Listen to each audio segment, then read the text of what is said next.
When it comes to having a great customer experience, you can't beat chatting them up, like the old-fashioned ways we used to back in the UK. I come from Nottingham, England, and it was in the early days that I worked for a guy called Pat Britton. He was my boss, he was like my mentor, my hero, he was like a brother to me. He taught me all the moves, how to chat them up, how to make them feel special. Every customer was darling, sweetie, my duck, love, honey. That was just the men.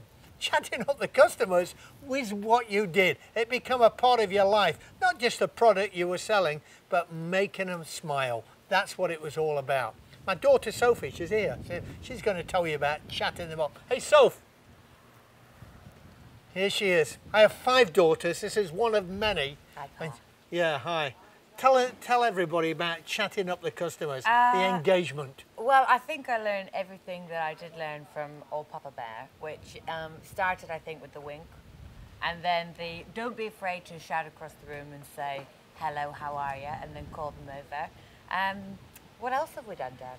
Oh, we've done everything. What about when the wine bus arrives and you greet 50 people at a time? Give them the old razzle-dazzle. Yeah, how do you do it? How do you handle 50 people all at once? The thing I find, people love you to be firm and fun and fair. So what I always do is just tell everybody to focus and to look at me. They love it. They love it. So whenever anybody's talking at that, just get everybody to say like, hey, this is a family. We're all doing it together. They love it.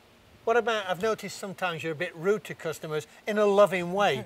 you say, hey, over there, keep it quiet there, will you, don't you? Yeah. Yeah, in a loving way, But yeah, definitely, I think people really like it.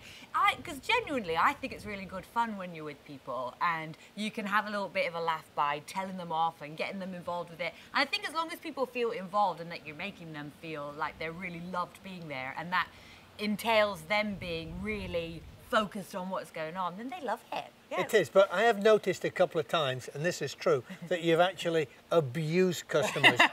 No, it's true. When they're there, I've seen you're pouring wine, you say, hey, get over here, you're pouring now, and you take advantage of them. Yeah, oh, definitely. I also, like to have a glamorous assistant. So whenever I've got a big crowd as well, I tend to use some of the people in the crowd and say, come and be my glamorous assistant and pour out the wine and then hand out the wine, show them a bit of leg, give them a little bit of a wink and a smile. And I think people quite enjoy being part of the team.